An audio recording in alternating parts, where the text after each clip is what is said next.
나이가 들면 근육이 빠지는 것이 실제적으로 어떤 음식 같은 것들에 대한 섭취가 입맛이 없다고 달고 짜고 또 자극적인 음식을 먹게 되면 근육이 만들어지지 않습니다. 근육이 빠지게 되면 거동이 불편하고요. 낙상이 될 수도 있고요. 대사적인 문제들이 일단 많이 생기게 됩니다. 근육은 줄어들 수밖에 없는데 식생활을 갖다가 제대로 잘 못한다면 노년에 건강이 근감소증 때문에 더 악화될 수 있다는 것이 분명합니다. 단백질 음식을 주기적으로 먹을 수 있는 방법은 근육은 건강에서 가장 중요한 몸의 구성 요소라고 할 수 있습니다. 일본의 스모 선수들 보면은 다리가 이렇게 굵고 뚱뚱하잖아요. 근데 그런 사람들이 현역 시절에는 당뇨병이나 고혈압, 고지혈증이 없다는 얘기는 그만큼 근육이 건강을 담보하는 중요한 요소라는 것을 보여주고 있고요. 나이 드신 분들이 제일 걱정하는 것이 근감소증, 근육이 빠지는 걸 제일 걱정을 하는데 근육이 빠지게 되면 거동이 불편하고요. 낙상이 될 수도 있고요. 대사적인 문제들이 일단 많이 생기게 됩니다. 인슐린 호르몬의 기능이 떨어져서 당뇨병이 생기고 고지혈증, 고혈압도 생기고요. 치매니 암이니 면역 기능이 떨어져서 올 수가 있고, 그래서 우리 병원에 암 환자들 보면 근육이 발달한 사람들은 예후가 더 좋습니다. 항암제 반응률이 더 좋고요. 더 오래 산다는 연구 결과를 제가 발표했거든요. 그만큼 근육이 우리 건강의 중요한 요소라는 것을 보여주는데 근육에서 분비되는 200개의 근육 호르몬 때문에 그렇습니다. 마이오카인이라고 하는데요. 마이오가 근육, 카인이 호르몬이거든요.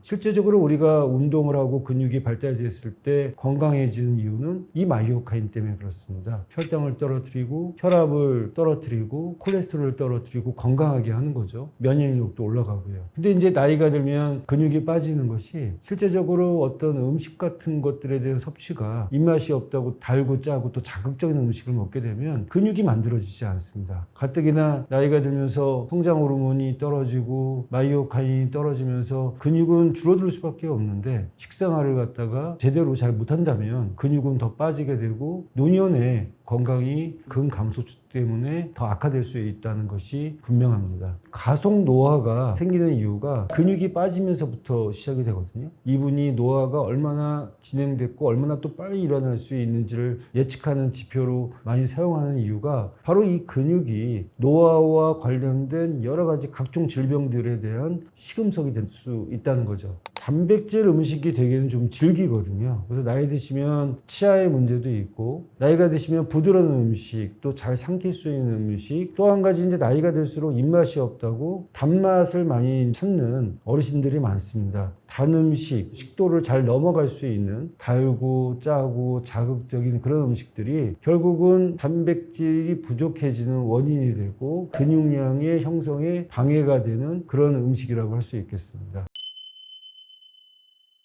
계란, 두부 같은 경우는 좋은 단백질 음식 맞습니다. 계란은 거의 완전 식품이라 할 정도로 필요한 아미노산, 단백질이 풍부한 그런 음식이고요. 근데 이제 문제는 이제 콜레스테롤 걱정 때문에 계란을 갖다가 피하는 분들이 계신데 삶은 계란 정도는 괜찮다고 생각합니다. 어떻게 조리하냐에 따라서 이 계란도 어느 정도 영양적인 가치가 있는지가 달라지겠지만 2개 정도 먹어도 큰 문제가 되지는 않거든요. 우리 몸에는 항상성이라는 게 있어서 콜레스테롤이 많이 올라갔다 하더라도 그거에 대한 처리 능력이 깨지지 않은 상태에서는 충분히 정상적인 콜레스테롤 수준을 유지하면서 실제적으로 이제 단백질을 섭취할 수 있는 식품이기 때문에 삶은 계란 2개 정도는 좋은 음식이라고 할 수 있고요. 또 두부도 굉장히 좋은 음식이죠. 두부의 이점은 식물성 단백질이면서도 호르몬과 관련된 균형을 맞춰주는 성분이 있어서 좋은 음식이다 말씀을 드릴 수 있을 것 같고요. 콩도 충분한 아미노산이 있고요. 밥에 넣어서 먹는 경우도 있고 두부로 해서 먹는 경우도 있지만 콩을 볶아 먹는다든지 그런 경우에는 조리하는 방법에 따라서 콩에 대한 섭취도 주의를 해야 될 것 같습니다. 콩을 갖다가 이제 못 드시는 분들은 콩을 이용한 두유나 이런 것들을 드시게 되면 콩에 있는 충분한 영양소를 섭취할 수 있는 좋은 방법이라고 생각합니다. 멸치도 은근히 좋은 단백질이거든요. 트립토판이라는 아미노산이 있는데요. 우유, 두부 이런 거 먹으면 트립토판이 많아서 멜라토닌 호르몬이 많이 분비된다고 되어 있거든요. 더 많은 트립토판이 어디에 있냐면 멸치에 있습니다. 그래서 트립토판 때문에 멜라토닌 형성에 도움이 되고 또 칼슘이 있어서 호르몬을 분비할 때 인슐린 같은 경우에는 칼슘의 수치에 따라서 분비의 조절이 되거든요. 그래서 멸치 같은 경우도 밑반찬으로 드시지만 좋은 단백질의 원천이고 호르몬 균형에 도움이 되는 단백질 음식이다라고 말할 수 있을 것 같습니다. 알류들이 있지 않습니까? 뭐 명란이라든지 내장 음식들 그런 것들은 어떤 분들은 저것도 단백질 아니냐고 하지만 퓨린이 많은 단백질 식품이 있거든요. 좋다고 생각해서 먹지만 이 퓨린이 많아지게 되면 요산이 되거든요. 그런 음식들이 이제 내게 좋다 안 좋다는 내가 그것을 처리하는 능력이 유지되어 있느냐 없느냐에 따라 달라지거든요. 일단은 그 식품의 어떤 성분이라든지 따져보는 것도 중요하지만 내가 그런 것들을 처리할 수 있는 대사적인 어떤 기능도 체크할 필요가 있습니다. 결론적으로는 다른 사람한테 좋은 음식이 나한테 좋은 음식이 될 수는 없다. 나한테 좋은 단백질 음식을 찾는 것이 중요하다라고 할 수 있을 것 같습니다. 단백질 음식을 주기적으로 먹을 수 있는 방법은 아무래도 손쉽게 단백질이 풍부한 음료들이 있지 않습니까? 예를 들면 두유나 우유 같은 것들 하루에 한 잔 드시고, 근데 우리나라 사람들은 우유를 잘 못 드시는 분들이 계십니다. 왜냐하면 우유를 분해하는 유당 부대 효소가 부족하기 때문에 쉽지 않은 사람들은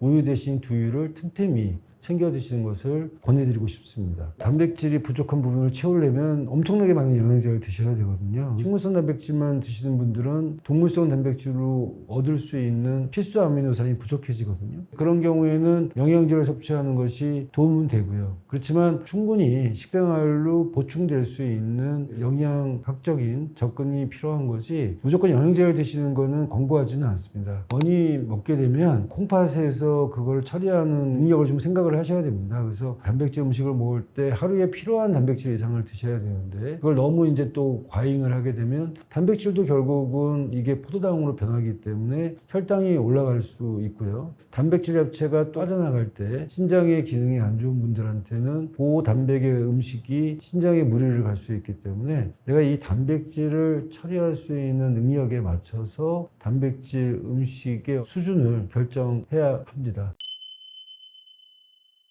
운동을 하면 이제 근육이 붙겠지만 운동을 제대로 못해서 그럴 수가 있고요. 제대로 된 운동을 하더라도 거기에 이제 근육을 붙일 수 있는 식품이 중요합니다. 근데 어떤 식품은 근육을 만들 수 없는 식품들이 있거든요. 그래서 제가 이 두 가지의 측면에서 운동을 해도 근육이 안 생기는 분들에 대한 이유를 설명을 해드릴게요. 한 가지 운동만 열심히 한다고 해서 근육이 생기지 않고요. 근육이 생기려면 근육에 대한 무리한 스트레스를 줬다가 하루 정도는 근육을 쉬게 했을 때 근육이 다시 재생되면서 근육량이 늘어나는 거거든요. 스트레스 호르몬 코티졸은 근육에 또 지방을 붙게 하는 호르몬이거든요. 너무 과격한 운동을 하면 스트레스 호르몬이 나와서 근육이 제대로 붙지를 않습니다. 제가 당뇨병 환자들한테도 뭐라고 말씀드리냐면 너무 과격한 운동이 오히려 혈당을 올릴 수 있다는 거죠. 그래서 스트레스를 받지 않는 즐거운 운동을 해야지 운동 자체를 힘들게 하는 거가 그건 운동이 아니고 노동이 되는 겁니다. 그건 스트레스 호르몬 측면에서 필요하겠고요. 그 다음에 근력 운동에 대한 자기 나름대로의 스케줄을 정하는 게 중요합니다. 그렇게 제대로 된 운동을 해야지만이 근육이 잘 붙을 수가 있는데 근육의 재료가 된 식품을 드셔야 되는 거거든요. 아무것도 안 드시고 운동만 한다고 근육이 붙지는 않습니다. 양질의 단백질을 드시는 게 중요하고 근육에 도움이 될 수 있는 풍부한 아미노산 음식을 드시는 게 중요한데 반대로 근육을 붙게 하는데 피해야 될 음식이 있습니다. 설탕이 많이 있는 그런 음식인데요. 칼로리는 있지만 제대로 근육을 붙는 데는 도움이 되지 않고 그걸 먹게 되면 자꾸 의존성 때문에 그걸 찾게 되기 때문에 근육량이 형성되는 그런 식품을 갖다가 먹게 되는 것을 피하게 되고 근육량이 형성되는 것을 막게 되는 거거든요. 정리하자면 열심히 운동을 했는데도 왜 근육량이 안 생겨요? 라고 하시면 운동을 제대로 하고 있는지를 보셔야 될 것 같고요. 근육량이 형성될 수 있는 식품을 제대로 먹고 있는지를 봐야 될 것 같고 세 번째는 근육량이 형성되는 것을 방해하는 나쁜 음식을 먹는 거가 아닌가 생각해 볼 필요가 있을 것 같습니다.